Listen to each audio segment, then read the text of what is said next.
Akulira ekibiina kya National Unity Platform Robert Kyagulanyi Ssentamu asisinkanye bannamawulire ku kitebe ky'ekibiina e Makerere Kavule okuttaanya ku nsonga ezitali zimu ezigenda mu maaso mu ggwanga. Kyagulanyi yennyamidde olw'akakiiko k'eddembe ly'obuntu akakyasirise olw'abantu bapa abakwatibwa olw'ensonga z'ebyobufuzi. Ategeezezza nti bakoze buli ekisoboka okulaba nga bano bayimbulwa wadde nga waliwo n'abalowooza nti tebalina kye bakoze. Era tulina essuubi koti yensi yonna ejja tuddamu naye ate si yokka ebitongole bingi nnyo mwe mujja kuba mulaba bulabi mu maaso ku lutimbe mujja kuba mulaba nga amapeesa genyiga lwenyizi nenjagala bakakasa tutuukiridde buli kitongole kyonna ku lukalu lw'ensi okulaba nga tufuna obwenkanya okulaba nga tufuna abaganda baffe abababuzibwawo ate nga tujja bafuna mukama gaye musumba waffe. Kyagulanyi ayogedde ne ku mbeera y'abasuubuzi abakolera mu Kampala gye bayitamu ey'omusolo gy'agambye nti ebanyigiriza.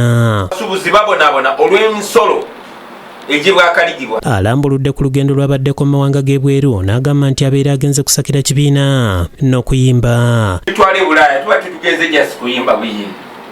Newankubadde n'okuyimba tukumanyi tugenda ne tuyimba mwatu ne tukolayo ne kasente naye ate ne tuvaayo ng'ate mmwe tubatadde abanyigiriza bannayuganda tubatadde tubalina okuba. Kyagulanyi yennyamidde olw'obuli bw'enguzi bw'agambye nti bweyongedde nnyo mu ggwanga nga kino kivudde ku bantu abatalina mitima girumirirwa balala bw'atyo n'abasaba okweddako.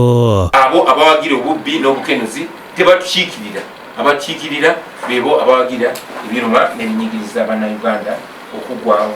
Kyagulanyi era awagidde ekya gavumenti ya Bungereza okussa Natiko yali minisita w'e Karamoja Dr. Marigold Kitutu ne yali omumyuka we Agnes Nanduto ne sipiika wa Parliament Anita Among n'abalala abateekeddwako envumbo.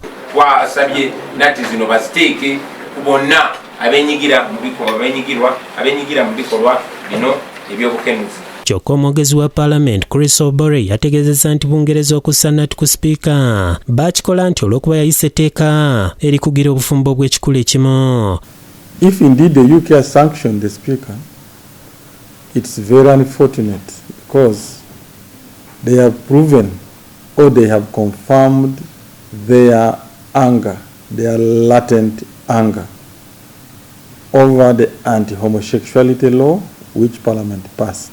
Yategeezezza nti tebijja kubayigula ttama. The speaker's job is in Uganda, not UK.